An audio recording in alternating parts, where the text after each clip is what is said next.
Ressentir une déconnexion, comme des parties de vous tirées dans différentes directions, peut-être un sentiment de malaise, ou que le chemin à parcourir se semble assombri. C'est une expérience profondément humaine, cette friction intérieure, où le visage extérieur que vous montrez, votre personnage, se sent parfois à des kilomètres de la personne que vous êtes vraiment au fond. Vous n'êtes pas seul à naviguer dans ce paysage complexe de soi. Heureusement, nous avons un brillant guide qui a consacré sa vie à comprendre ces difficultés, Carl Jung. Il a offert des informations profondes sur les courants cachés qui nous façonnent, les vastes territoires de l'inconscient et le voyage vers le fait de devenir entier. Rejoignez-moi pendant que nous explorons certaines de ces idées les plus puissantes, découvrant comment trouver l'harmonie dans les différents aspects de votre être, dépassant les limites de l'ego et vers une compréhension plus profonde de votre véritable potentiel. Préparez-vous pour une exploration qui promet la clarté et la validation sur votre chemin unique.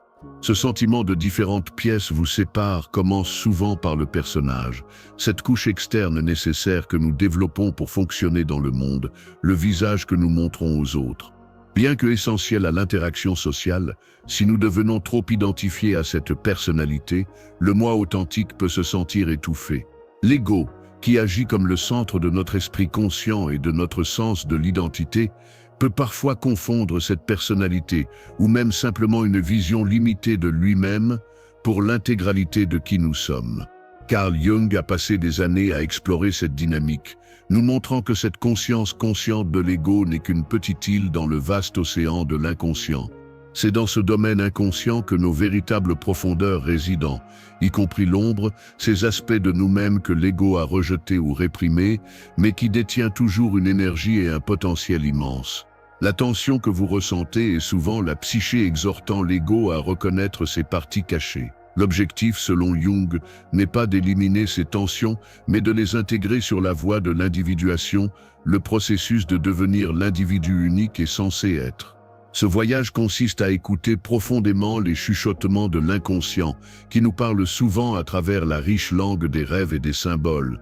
Comprendre les modèles universels, les archétypes qui structurent notre inconscient collectif, peut également fournir des informations précieuses sur nos luttes et potentiels personnels. Parfois, l'inconscient communique même à travers des coïncidences significatives, des moments de synchronicité qui ressemblent à des repères sur notre chemin. Naviguer dans ce monde intérieur complexe nécessite du courage et une volonté de regarder au-delà de la perspective habituelle de l'ego, s'efforçant de se connecter avec le soi, la totalité de la psyché, qui représente notre plus grand potentiel de complétude. Ce processus de plongée dans l'inconscient, guidé par la sagesse de Carl Jung et d'autres qui ont suivi son chemin, n'est pas seulement un exercice intellectuel. C'est une expérience profondément ressentie qui a un impact direct sur votre vibration personnelle, votre signature énergique. Lorsque l'ego est enfermé dans une bataille avec l'ombre, ou lorsque le personnage est rigoureusement maintenu par peur, il crée une constriction énergétique. C'est comme essayer de jouer un morceau de musique complexe tout en tenant la moitié des cordes. Ce conflit intérieur, cette résistance au spectre complet de votre être, le conscient et l'inconscient, l'ego et l'ombre, le personnage et le noyau authentique, se manifestent vers l'extérieur. Vos comportements deviennent réactifs, vos émotions turbulentes et vos interactions avec l'ordre silencieux se sentent chaotiques ou bloquées. Vous pourriez ressentir moins de synchronicité, vous sentir déconnecté du sens et lutter pour interpréter les symboles que la psyché offre dans les rêves. Mais alors que vous vous lancez dans le voyage de l'individuation, intégrant progressivement ces parties fragmentées, se déplaçant vers l'alignement avec le soi, votre état intérieur change. L'énergie coule plus librement. Cela a augmenté la cohérence intérieure. Cette intégration a aidé en comprenant les archétypes et en écoutant vos rêves, soulève vos vibrations personnelles. Vous devenez plus à l'écoute des signaux subtils de l'ordre silencieux, reconnaissant la synchronicité non pas comme une simple coïncidence, mais comme une correspondance significative. Votre ego apprend à collaborer plutôt que de contrôler les grandes énergies de l'inconscient. L'ombre devient une source de puissance, pas de honte. Le personnage devient un outil flexible, pas une prison. Cette harmonie interne résonne vers l'extérieur, changeant la façon dont le monde semble vous répondre. Il ne s'agit pas de modifier l'ordre externe, mais de modifier votre fréquence interne afin que vous puissiez vous harmoniser avec l'ordre existant d'une manière plus fluide et autonome. C'est précisément pourquoi ce moment dédié avant le début de la journée est si crucial. Ce n'est pas un luxe, c'est une pratique fondamentale d'entretien de votre paysage interne avant que le monde extérieur exige votre présence. Cet acte conscient de tourner vers l'intérieur vous permet de vérifier avec l'inconscient, de voir quels symboles pourraient se présenter eux-mêmes, se souvenant peut-être de quelque chose de vital de vos rêves. C'est un moment de reconnaître l'ombre, de comprendre son influence potentielle sur votre humeur ou vos réactions, plutôt que de la laisser fonctionner invisible. En vous connectant délibérément avec le soi, même pendant quelques minutes tranquilles, vous donnez à votre ego l'encre dont il a besoin pour la journée. Vous considérez consciemment le personnage dont vous pourriez avoir besoin, mais vous assurez qu'il s'agit d'un outil flexible guidé par la sagesse intérieure, pas un masque rigide motivé par la peur ou l'attente. Cette brève période d'auto-atténuation est un processus mini-individuation, un alignement rapide de vos parties intérieures, conscientes et inconscientes, ego et ombre guidés par la boussole de soi. Cela vous amorce. Au lieu d'entrer dans le monde fracturé ou réactif, vous sortez avec un plus grand sentiment de cohérence interne. Cela modifie considérablement la qualité de votre présence. Vous êtes plus susceptible de rencontrer une synchronicité significative, non pas parce que le monde a changé, mais parce que votre état interne vibre désormais à une fréquence adaptée pour percevoir ces connexions et comprendre le langage subtil des symboles. Cette pratique ne se limite pas au matin, bien sûr. Tout moment intentionnel de solitude tout au long de la journée sert un objectif similaire. Éloigner des demandes, même pendant quelques minutes, vous permet de détacher momentanément l'ego des pressions externes et de tourner votre attention vers l'intérieur. C'est dans ces poches silencieuses que l'inconscient peut parler, souvent à travers des sentiments subtils ou des images cette surface. Il ne s'agit pas de vous isoler des autres en permanence, mais plutôt de créer des pauses sacrées pour vérifier la boussole interne guidée par le soi. C'est un contrepoids nécessaire à l'objectif extérieur du personnage, qui navigue constamment aux interactions sociales. Sans ces moments, l'ego peut devenir submergé, l'ombre peut agir impulsivement et le processus délicat d'individuation est bloqué. Carl Jung a compris ce besoin profond d'exploration intérieure. Il a reconnu que nous engager avec nos rêves, prêter attention aux symboles qui apparaissent dans nos vies et explorant les archétypes qui façonnent notre compréhension sont toutes des parties vitales de devenir entière. La solitude fournit le terrain fertile pour cet engagement. C'est là que nous pouvons nous asseoir avec l'ombre sans jugement immédiat, où nous pouvons déchiffrer le langage cryptique des symboles de nos rêves, et où nous pourrions même remarquer des cas de synchronicité significative que l'esprit occupé et distrait manquerait complètement.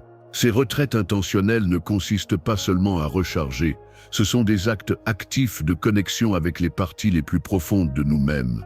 Ils permettent à l'ego d'être un meilleur serviteur de soi, plutôt qu'à un commandant effrayant motivé par la validation externe ou les exigences d'une personnalité rigide.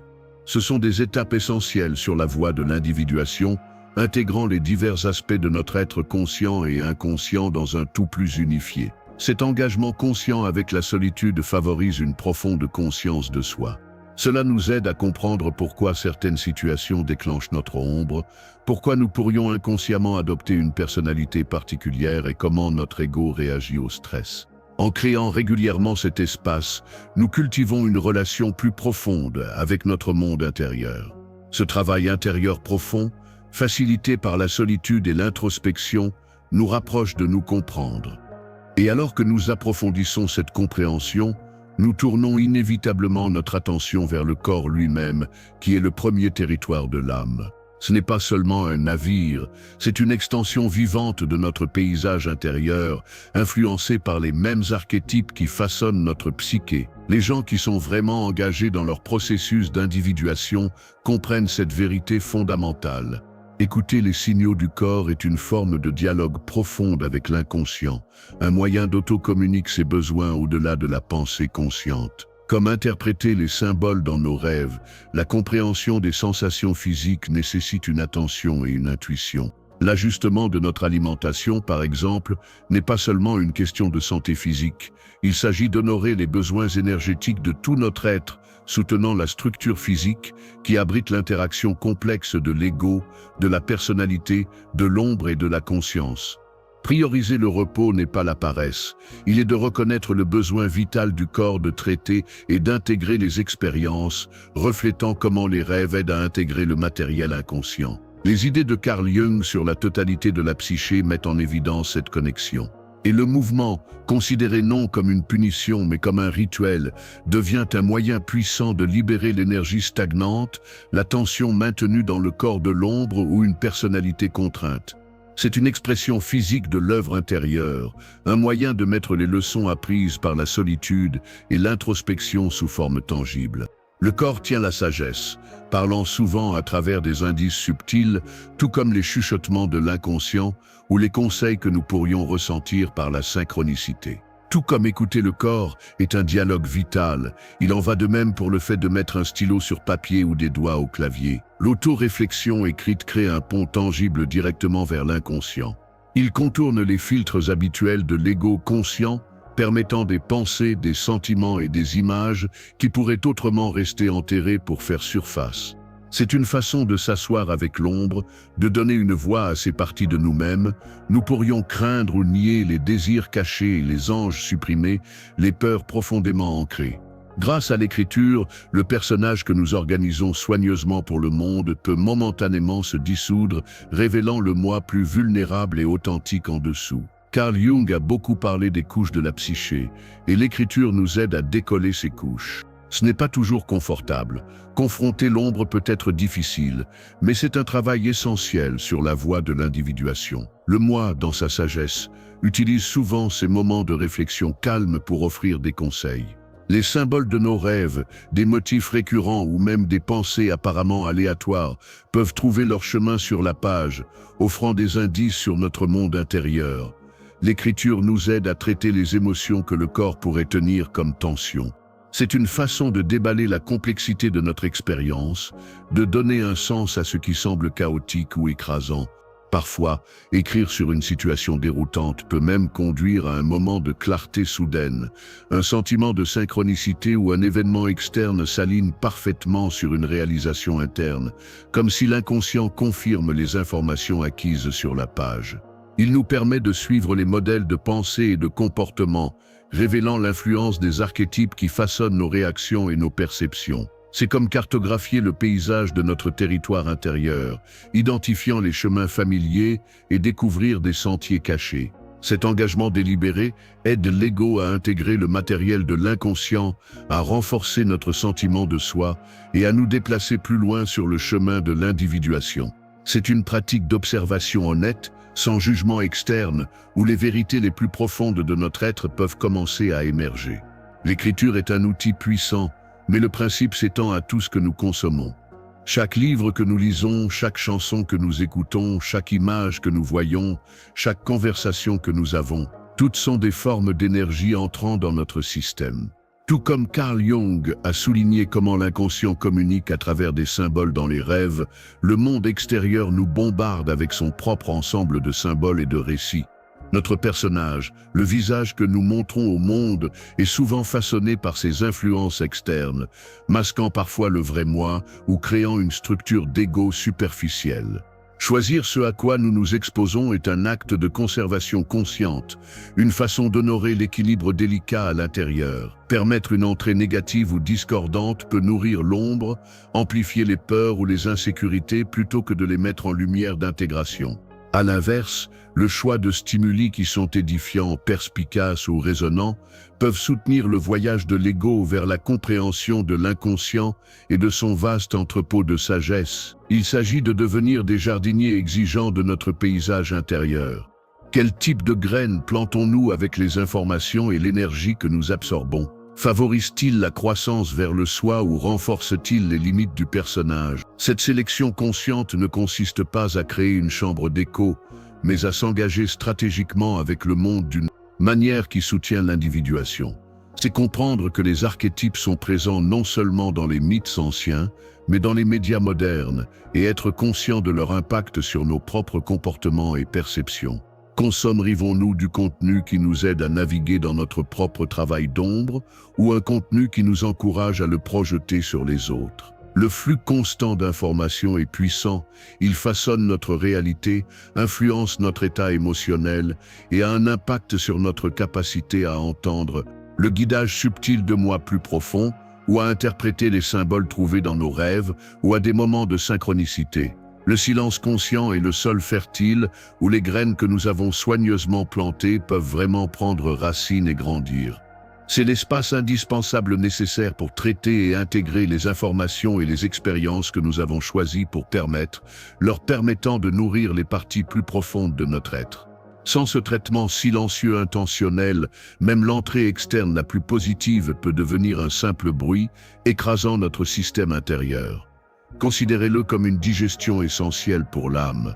Le silence n'est pas passif, c'est un état actif et réceptif. C'est dans cette immobilité choisie que nous pouvons vraiment commencer à différencier les performances du personnage, souvent conçu pour le monde extérieur, de la sagesse authentique et silencieuse émanant du soi. Cela nous permet de nous asseoir avec l'inconfort que l'ombre évoque inévitablement, sans chercher immédiatement une distraction externe. Carl Jung a profondément compris la nécessité de créer cet espace intérieur pour le dialogue. Notre inconscient communique constamment avec nous à travers la riche langue des rêves, des symboles et des moments remarquables de synchronicité, mais sa voix est subtile. Le bavardage implacable du monde extérieur, ou même le monologue axé sur l'ego dans notre propre esprit, peut facilement étouffer ces messages vitaux. En choisissant consciemment le silence, nous cultivons l'environnement nécessaire pour que ces symboles fassent surface, pour que les modèles d'archétypes deviennent plus clairs et que la synchronicité soit reconnue comme plus qu'une simple coïncidence. Cette pratique délibérée soutient directement le parcours complexe de l'individuation, aidant l'ego à intégrer davantage le vaste paysage de l'inconscient et nous guidant au-delà des limitations imposées par la personnalité ou l'emprise difficile de l'ombre. C'est dans la quiète que nous pouvons vraiment écouter. Dans ce calme, nous devenons très sensibles aux fréquences subtiles de notre propre être. Nous pouvons sentir les changements, les moments où le champ d'énergie est dense, résistant ou lourd. Ce n'est pas seulement un sentiment vague. Pour ceux qui sont pratiqués dans ces soins conscients, c'est un signal clair du paysage intérieur. La sagesse glanée de s'asseoir en silence, en faisant attention au chuchotement de l'inconscient, commence à informer cette détection.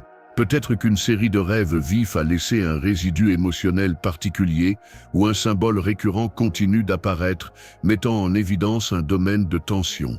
Peut-être qu'un moment de synchronicité, initialement perplexe, est maintenant parfaitement logique dans le contexte de ce malaise énergétique. Ce sont les façons subtiles de nos couches plus profondes communiquent, pointant souvent des aspects non résolus dans l'ombre ou la tension causée par le maintien d'une personnalité rigide qui ne sert plus le soi authentique. Carl Jung nous a appris la puissance de ces communications intérieures. Ce ne sont pas des événements aléatoires, mais des pointeurs significatifs sur le chemin de l'individuation. Comprendre les archétypes en jeu dans nos vies, alors qu'ils font surface à travers des symboles et des rêves, fournit un cadre pour interpréter le pourquoi il est derrière le sentiment lourd. Cela nous aide à discerner si l'ego s'accroche à de vieux modèles ou si une version plus profonde est nécessaire. Reconnaissant ces messages, ces indices énergiques éclairés par l'inconscient est le catalyseur d'une action éclairée. Cela nous permet d'aller au-delà du simple désactivé pour comprendre la racine du déséquilibre, guidé par la sagesse que nous avons cultivée grâce à une écoute profonde. Ainsi, en apprenant à interpréter les changements d'énergie subtils et les communications de l'inconscient à travers les rêves, les symboles et les moments de synchronicité, les idées faisant écho dans le travail de Carl Jung sur les archétypes et le parcours de l'individuation, nous gagnons la clé. Arte nécessaire pour aller au-delà des limites de l'ego et du personnel rigide, intégrant les aspects de l'ombre et de l'alignement avec l'auto-autonome. Faites confiance à la profonde sagesse qui se déroule en vous. Comment vous connecter généralement aux signaux de votre paysage intérieur? Partagez vos expériences dans les commentaires ci-dessous. Si vous plongez dans ces dimensions plus profondes, vous parle et vous vous identifiez comme un penseur profond sur cette voie de découverte de soi, assurez-vous de vous abonner et d'activer les notifications afin que vous puissiez continuer ce voyage avec nous. N'oubliez pas que vous n'êtes pas brisé, vous devenez.